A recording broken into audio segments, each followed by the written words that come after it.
नमस्कार दोस्तों, मैं घनश्याम राय आप सभी का न्यूज डंका हिंदी में स्वागत करता हूं।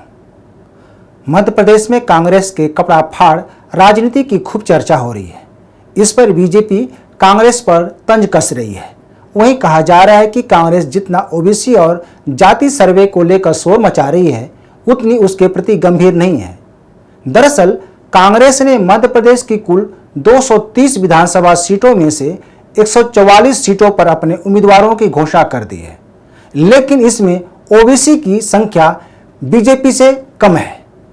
अब केवल 86 सीटों पर उम्मीदवारों को उतारा जाना बाकी है।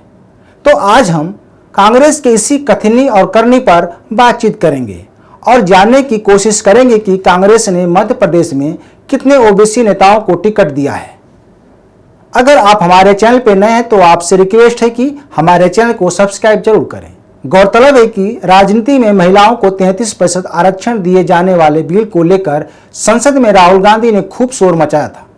संसद में महिला आरक्षण बिल पर बहस के दौरान राहुल गांधी ने कहा था कि देश में कुल सेक्रेटरीज में से सिर्फ 3% ओबीसी के हैं। राहुल गांधी ने इसी आधार पर महिला आरक्षण में पिछड़ी जाति की महिलाओं को कोटे में कोटा देने की मांग कर रहे हैं। अभी जाति जनगणना और जिसकी जितनी आबादी उतना हक देने की मांग राहुल गांधी और कांग्रेस कर रही है। क्या यह संभव है? यह बड़ा सवाल है। लेकिन अब कांग्रेस के कथनी और करनी को लेकर बड़ा सवाल उठ रहा है। कहा जा रहा है कि कांग्रेस और राहुल गांधी केवल पिछड़ी जाति को लेकर राजनीति कर रहे हैं, लेकिन पार्टी ही ओबीसी के दर्द को भूल गई है। कांग्रेस कार्यसमिति की बैठक में यह फैसला लिया गया था कि जिस भी राज्य में कांग्रेस की सरकार बनेगी वहां जाति जनगणना कराया जाएगा। इसी आधार पर कांग्रेस ने जब मध्य प्रदेश में अपना घोषणा पत्र जारी किया तो उसमें जाति जनगणना का वादा किया गया है। कांग्रेस के वादे पर अभी से सवाल उठने लगे हैं। कहा जा रहा है कि कांग्रेस जितना जोर शोर से इस मुद्दे को उठाया, उतनी ही तेजी के साथ इस मुद्दे को ठंडे बस्ते में डाल दिया। दरअसल कांग्रेस ने मध्य प्रदेश में होने वाले विधानसभा चुनाव के 144 उम्मीदवारों की सूची जारी कर दी है, लेकिन जितनी आबादी उतनी हिस्सेदारी के नारे को दरकिनार कर दिया है। सवाल यह है कि आखिर मध्य प्रदेश में पिछड़े वर्ग की कितनी आबादी है। तो नौकरी में आरक्षण के एक मामले में मध्य प्रदेश सरकार ने हाई कोर्ट में एक आंकड़ा पेश किया था, जिसमें बताया गया था कि 50.09% आबादी अन्य पिछड़ा वर्ग की है।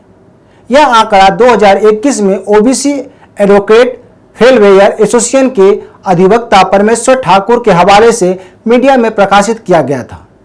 इस आंकड़े के अनुसार कहा जा सकता है कि कांग्रेस को मध्य प्रदेश में अन्य पिछड़ा वर्ग को लगभग 50% टिकट देना चाहिए, लेकिन क्या कांग्रेस जितनी आबादी उतनी हिस्सेदारी को आगे बढ़ा पाएगी? यह बड़ा सवाल है।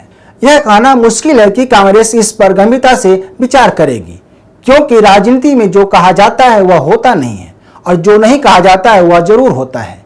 इसी तर्ज पर कांग्रेस सत्ता पाने के लिए आगामी चुनाव में ओबीसी कार्ड खेल रही है और जाति सर्वे कराने की बात कर रही है।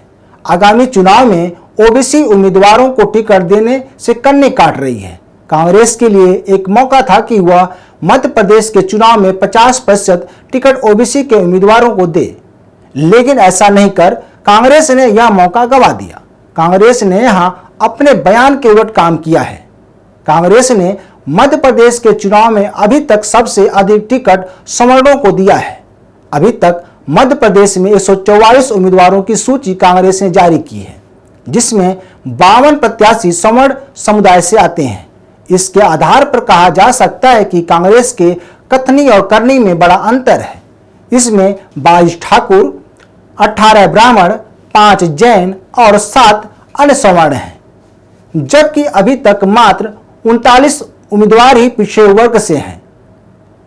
30 सीटों पर अनुसूचित जाति के उम्मीदवार हैं, तो 22 सीटों पर दलित समुदाय को टिकट दिया गया है।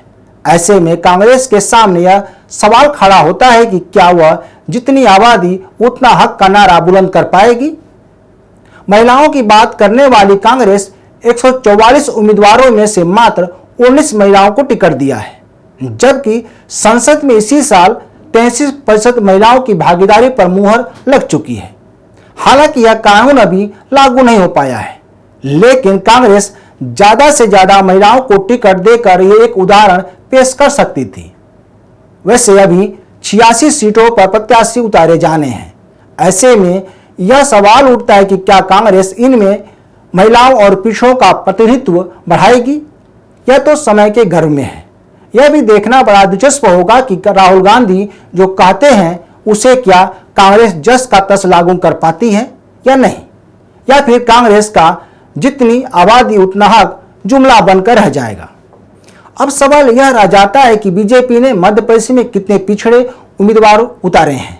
तो अभी तक बीजेपी ने 136 उम्मीदवारों की सूची जारी की है, जिसमें से 40 प्रत्याशी पिछड़ा वर्ग से हैं। इस लिहाज से देखा जाए तो कांग्रेस बीजेपी से पिछड़ती नजर आ रही है। बीजेपी यहां खुद को ओबीसी का हितैषी बताती रही है। उसके 4 मुख्यमंत्री ओबीसी समुदाय से बनाए गए हैं। तो दोस्तों, आप इस बारे में क्या सोचते हैं, हमें जरूर बताएं। इस वीडियो को शेयर, लाइक और कमेंट जरूर करें। हमारे YouTube चैनल को सब्सक्राइब करना न भूलें। धन्यवाद।